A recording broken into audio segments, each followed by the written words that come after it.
Students, today we're going to take the second section of Chapter 5, A Portrait of the Artist as a Young Man by James Joyce. So, we left Stephen watching Emma uh, in section 1, and after watching her, he went to his house, he slept, he had an erotic dream where he dreamt of Emma and, that kind of erotic interaction made him uh, write a poem as if he did 10 years ago. And this is the only poem that we read about. We didn't know 10 years ago what he wrote, and we don't have a glimpse of it. He's in this section, he's showing you in detail how inspiration came. How does he write each stanza of his villanelle? Villanelle is a type of a poem that has certain qualities, and we're going to see them right now. Towards dawn he awoke. Oh, what sweet music! His soul was all dewy and wet. Over his limbs in sleep pale cool waves of light had passed. He lay still, as if his soul lay amid cool waters, conscious of faint, sweet music. His mind was walking slowly. Okay, a morning inspiration. A spirit filled him, pure as the purest water, sweet as a dew, moving as music. But how faintly it was in breath, how passionately, as if the seraphim, seraphim is a type of an angel, yeah, themselves are breathing upon him. His soul was waking slowly, fearing to awake wholly. It was that windless hour of dawn when madness wakes and strange plants open to the light, and the moth flies forth silently. An enchantment of the heart. The night had been enchanted. In a dream or a vision, he had known the ecstasy of Sephoric life. Was it an instant of enchantment only, or long hours and years and ages? Oh, in the virgin womb of imagination, the Word was made flesh. He's comparing his imagination to, the virgin womb of Mary, Virgin Mary. He's saying that I am waiting for inspiration, just like Virgin Mary, when Gabriel, the seraph, came to her and gave her a birth, the child. I am waiting. My mind is like a virgin waiting for inspiration so I can give birth to a poem.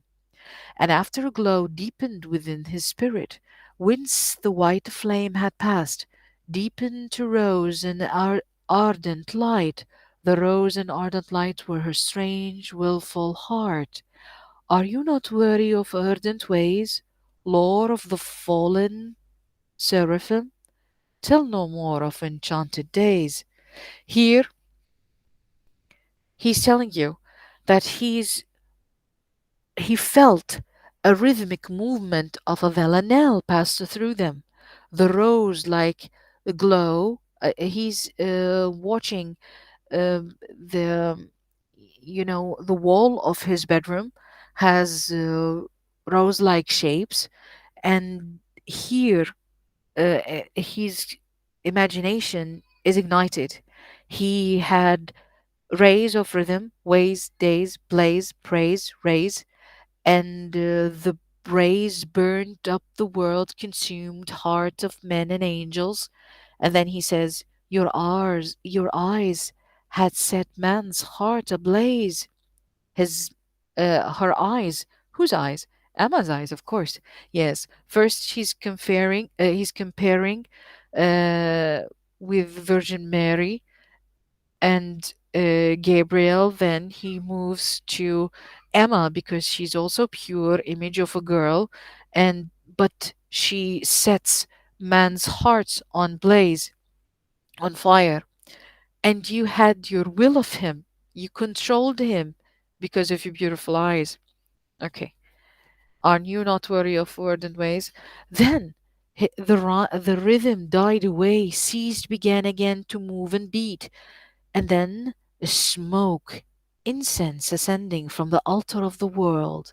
He says, as if your eyes are so beautiful and passionate, they burn me like smoke and flame, and I burn myself to praise you. uh, and that praise, just you can see it from the even from the ocean, from rim to rim. Tell no more of enchanted days. And then suddenly Stephen feels like he's going to lose all of inspiration and all of the words. He raised himself suddenly to his elbow to look for a paper and pencil. There was neither on the table. He stretched his arm wearily towards the foot of the bed, groping with his hand the pocket of the coat hang there. Then he found a pencil, and then he started to write the stanza of the villanelle in a small, neat letters on a rough cardboard on the surface. While and then, before writing anything, he goes into his stream of consciousness, imagining or remembering, I'm not really sure, himself with Emma at a piano. He's singing and she's dancing. While he sang, she listened, feigned to listen. She said, "You are a great stranger now." He tells her, "Yes, I was born to be a monk." But she doesn't believe him. She says, "I'm afraid you're a heretic." He says, "Are you much afraid? Are you afraid of me because you think I am a heretic?" And then he remembers what people says about Emma and her priest, the monk. A monk, his own image started forth profounder of the closet and the heretic, willing and on not willing to serve. He's remembering himself. He's willing or not willing to serve. You remember, he doesn't want to serve. No, it was not his image. It was like the image of a young priest in whose company he had seen her last. Who? Yeah, Father Moran. Father Moran is the priest, is Emma's priest. She tells him all her deepest secrets, and that makes him jealous. You remember the power of the priest that seduced him to be a priest? The confession. He says that Father Moran, Emma's priest, can hear all her confessions. It's just like he's seeing her spirit naked, and that makes him jealous. Look at him out of dove's eyes. He's comparing Emma's eyes with the dove's eyes, toying with the pages of the Irish phrasebook. Anyway, he's here in the middle of writing his villanelle. He is explaining his jealousy of her priest. Bah, he had done well to leave the room in disdain. He had done well not to salute her on the steps of the library. He had done well to leave her to flirt with her priest, to toy with a church, which was the scullery maid of a Christendom. Rude, brutal anger rooted the last lingering instance of ecstasy of his soul. It was broke up violently by her fair image and flung the fragments all, all sides, on all sides, distorted reflections of her image started from his memory. To him, she would unveil her soul's shy nakedness to one who was but schooled in the discharging of former rites rather than to him, a priest of eternal imagination, transmuting the daily bread of experience into the radiant body of ever living life. Here he is saying that he's a priest of eternal imagination.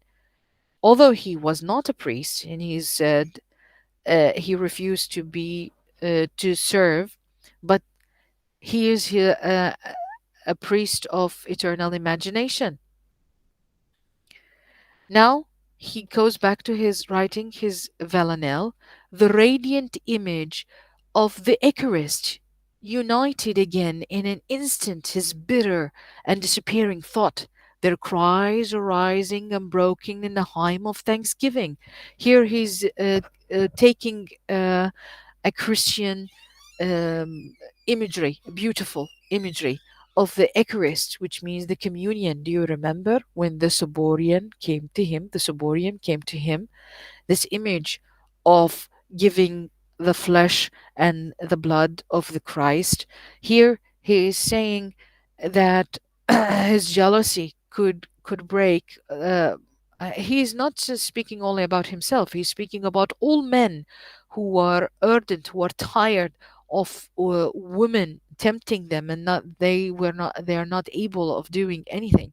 Our broken cries and mournful lays. He's saying, going, rise in one Eucharistic hymn. Are you not weary of ardent ways? While sacrificing hands of praise, the chalice flowing to the brim. Okay, you know that I sent you a video of this poem.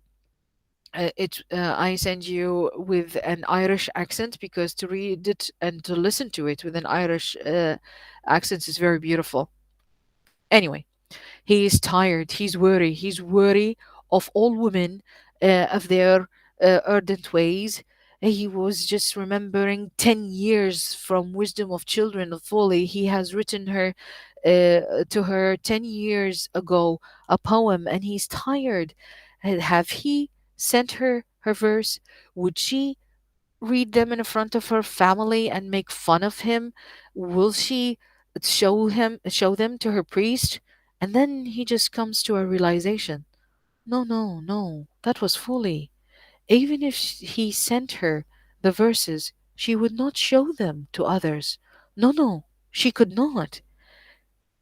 Here he thinks that he might have wronged her. He began to feel that he had wronged her. A sense of her innocence moved him almost to pity her, an innocence he had never understood till he had come to knowledge of it through sin, an innocence which she too had not understood while she was innocent before. You see, here he is ashamed that he might misunderstood her pure relationship with her priest, and he condemns himself, and that makes him a glow of kindle again, a glow of desire kindled again in his soul, and fired and fulfilled all his body. Conscious of his desire, she was waking from odorous sleep, the temptress of his villanelle. Here, you know, we have seen Stephen passive from the very beginning of the novel to this moment. He's completely passive with women. He always thinks of doing a lot of things, but he never does anything. He is not a reaction. He's not an action. He's nothing. He when he first saw her on the birthday, he couldn't do anything to her. She she knew and he knew that he's not going to make the first move. Never. And even when he falls to the hands of the prostitute, he doesn't do anything. The prostitute does everything for him. Here, for the first moment in the last chapter in this section, we see him as acting, as masculine, as a man, as taking lead. Of course, sexual lead takes him to write his first villanelle. Her eyes, dark and with look of languor, were opening to his eyes. Her nakedness yielded to him, radiant, warm, odorous, and lavish limbed, enfolded him like a shining cloud, enfolded him like water with liquid life, like a cloud of vapor, or like waters circumfluent in space. The liquid letters of speech, symbols of the element of mystery, flowed forth over his brain. And this section ends with the villanelle of the Temptress, starting with him in his passive, looking, begging, and crying for women all over, just to take notice of him, ending with lavish limb. Thank you, and I'll see you in the third section of this chapter.